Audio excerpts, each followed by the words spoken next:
Décider de sa vie. Décider de sa vie, c'est prendre des décisions, c'est agir, passer à l'action. Et tu sais que le pire des choses qui puissent t'arriver dans ta vie, la pire des choses, le pire du pire, c'est de rien faire. D'être stagnant. Ça veut dire de ne pas passer à l'action, d'avoir peur, et c'est normal. Très souvent, on a peur d'agir, de prendre une décision parce que on sait pas l'inconnu. Et l'inconnu, eh bien, nous fait peur parce que ce que l'on ne connaît pas, on ne sait pas les conséquences, on ne sait pas où ça va nous amener, et parfois, rien qu'une décision, rien qu'un choix va changer complètement la trajectoire de notre vie. On prend la décision d'aller à un café, prendre un petit déjeuner à un café, on rencontre quelqu'un, cette personne devient, eh bien, la personne de notre vie, notre épouse, notre mari, notre compagne, notre girlfriend, boyfriend, peu importe, et ça va changer énormément de choses dans ta vie, comme tu peux le constater. Ou bien tout simplement, tu te promènes dehors, tu te dis voilà, aujourd'hui je vais aller me promener dehors, tu te promènes dehors et on t'agresse. Et boum, ça peut aussi changer complètement la trajectoire de ta vie. Ou bien il t'arrive quelque chose, un accident et tu perds une jambe. Ou bien plutôt tu sais plus bouger, ta jambe devient immobile. Eh bien, ça change aussi la trajectoire complète de notre vie. D'accord, là ce sont des choix peut-être, ou plutôt des événements qui peuvent nous arriver, mais un peu extrêmes, mais finalement pas si extrêmes que ça. Ça arrive beaucoup plus rapidement ou facilement que ce que l'on pense. Mais ne t'en fais surtout pas. Je veux surtout pas, justement, pour moi le but c'est le contraire. Je veux pas te freiner. Je veux justement te rendre, eh bien, te réveiller. Plutôt être aware, ça veut dire être conscient de tout ce qui peut nous arriver, mais très souvent, il y a beaucoup plus de choses positives qui nous arrivent que de choses négatives, et beaucoup plus. Et donc, le fait de passer à l'action, ça nous permet d'être en vie, de nous remettre de l'énergie, de l'essence, du diesel en nous.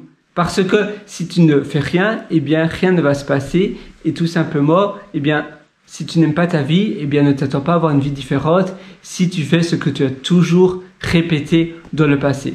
Il faut faire de nouvelles choses et donc il faut vraiment agir. Et on apprend de nos erreurs, d'accord? Parfois, je te dis, oui, en prenant une décision, ça peut changer la trajectoire de notre vie. Parfois oui, mais parfois non. Simplement, parfois, peut-être qu'on fait des choses, d'accord? On perd de l'argent, on perd du temps. Le temps, c'est le plus important. L'argent, c'est un flux, ça vient, ça part. C'est vrai que toi, il faut être conscient de son temps, mais si on n'a pas grand-chose à faire, au moins on apprend. Et apprendre, eh bien, c'est une learning experience, c'est une expérience d'apprentissage. Et ça te permettre aussi, peut-être, plus tard, même si pour le moment, tu n'as pas conscience de cela, mais plus tard, ça va te donner des nouvelles clés ou ça va te permettre d'ouvrir de nouvelles portes que si tu n'avais pas fait cela, eh bien, ça n'aurait pas pu être le cas. Donc, la vie, c'est une infinité de choses, d'actions, un peu comme des Lego, que tu réalises, que tu remplis dans ton quotidien, qui va te permettre d'avancer, qui va te permettre de progresser dans ta vie, dans les choses que tu fais. Et c'est pour ça que j'invite aussi tout le monde à pas seulement être employé de bureau, à pas seulement être un employé tout court, mais à aussi être un freelance, à être indépendant, à peut-être même ouvrir une start-up, créer une start-up par toi-même, c'est peut-être un peu dur, mais Indie Startup, Indie Hacker Project, ça veut dire un projet perso, un side project que tu peux réaliser, mais tout simplement être freelance, c'est déjà, pour moi, ça a tout changé. J'étais freelance en tant qu'ingénieur informatique et également en tant que data scientist. Donc, sciences de données, je faisais des tableaux, ça veut dire data visualization. Donc, tu rends les données visuelles pour ma part, c'était Power BI et Tableau, le programme Tableau. Et voilà, pour moi, c'était quelque chose d'assez plaisant. Et je pouvais aussi voyager, je ne devais pas être en présentiel. C'est vrai qu'il y a toujours une différence entre être freelance, où tu peux être n'importe où, et puis tu as les missions où tu dois, peut-être parfois les sociétés t'imposent d'être 3 jours par semaine dans les bureaux. Et ça, c'est plus de la régie. C'est un peu différent de la régie et du freelance où, voilà, la société est simplement ton employé. Elle attend que tu lui rends le projet, mais toi, tu peux être n'importe où. Et très souvent, parfois, la société préfère que tu sois dans le même pays, souvent pour des questions de taxes ou bien d'autres choses, ou même pour des questions de privacy, voilà, de régulation. Mais sinon, ça dépend vraiment du boulot. Mais ça aussi, si tu as l'opportunité, si ton boulot te le permet, tu peux même te créer ton boulot. Tu ne dois pas te définir par rapport à tes études.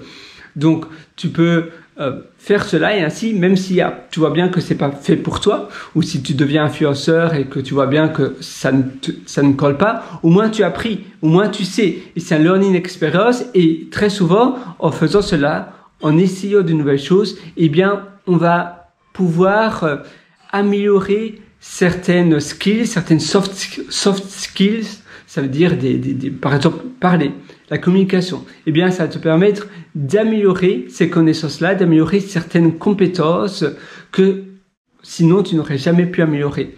L'écriture également. Moi, j'adore écrire. D'ailleurs, j'ai une free write que je vais te montrer. Oula, voilà, je me tords le cou. Tu vois, c'est cette free write qui est aussi assez sympa. Donc, tu as plein de choses que tu peux réaliser, mais finalement la vie elle est pleine d'opportunités, mais il faut saisir les opportunités. La chance elle n'existe pas vraiment, il faut titiller la chance, il faut aller trouver la chance, ou plutôt il faut saisir les opportunités.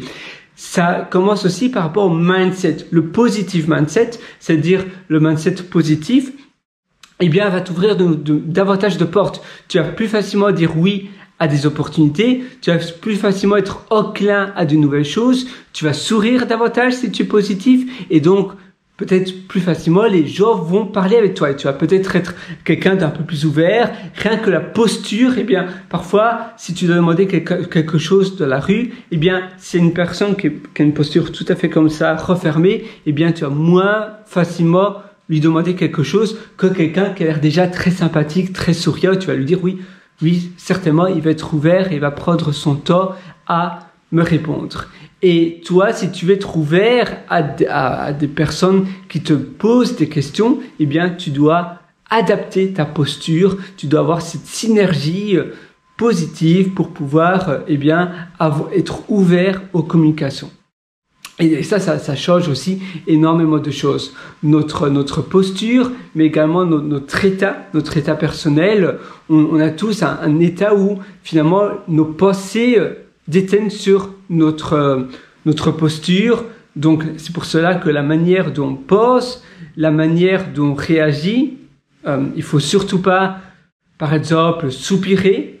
Tout ce qui est soupirer, se dire des choses négatives. Oh là là, seulement si j'avais su. Non. Simplement, qu'est-ce que je peux apprendre de cette situation? Finalement, tout est toujours de notre faute. On est responsable de ce qui nous arrive et on a la réponse parce que si on est responsable, si on se dit c'est de ma faute, comment j'aurais pu mieux faire ou comment je pourrais faire mieux la prochaine fois, et bien automatiquement tu as la réponse. C'est de toi. Si tu mets toujours la faute sur les autres, eh bien tu vas jamais pouvoir t'améliorer, tu vas jamais pouvoir éviter ce problème de se reproduire. Si les trains sont tout le temps en retard, soit peut-être essaie de trouver un boulot où tu dois pas te déplacer en transport en commun, où tu peux rester chez toi, ou bien simplement change de pays peut-être, où les horaires des transports en commun et surtout les transports en commun sont beaucoup plus reliable, donc beaucoup plus corrects, où tu dois pas t'attendre à des grèves toutes les 3 semaines. Tu as énormément de pays où les grèves n'arrivent jamais. Donc voilà, je te conseille de peut-être faire cela si ça te tente, mais si tu n'as pas, si pour toi c'est pas possible, simplement peut-être trouver un travail où tu peux rester chez toi, ou bien toujours prévoir à l'avance, prendre 2 trains avant, 2 trains après, au moins tu vas pas te mettre de l'énergie négative en toi ou être stressé. Prendre 2 trains avant le train que tu aurais dû prendre, ça va peut-être parfois ça demande de partir 2 heures plus tôt de chez toi. Mais au moins, si tu as cette sérénité, si ça va pas produire de la négativité en toi, eh bien, peut-être que ça vaut le prix. Donc il y a pas mal de changements que tu peux faire. Et d'ailleurs, en parlant de changements, en parlant de positivité, en parlant de mindset, je t'ai aussi préparé un atelier qui s'appelle Belle Vie. Ça se trouve sur mon site pierreroator.com, c'est pierreroator.com et tu as le lien juste en dessous de cette vidéo. Si ça t'intéresse, c'est maintenant ou jamais parce que je ferme les portes de mes ateliers. Je laisse pas les portes tout le temps ouvertes. Donc c'est maintenant si ça t'intéresse. Alors, vas-y, parce que si tu auras accès à vie. Pour moi, c'est mon deuxième cerveau. C'est une manière de renforcer les informations que j'apprends tous les jours et je mets tout le temps à jour mes ateliers. Sur ce, je te souhaite une excellente journée. À nouveau, travaille sur ça, travaille sur ton mindset, travaille sur la positivité, travaille sur l'organisation de tes journées et la manière dont tu peux réorganiser et réinterpréter les événements donnés. Je te souhaite une excellente journée. Ciao.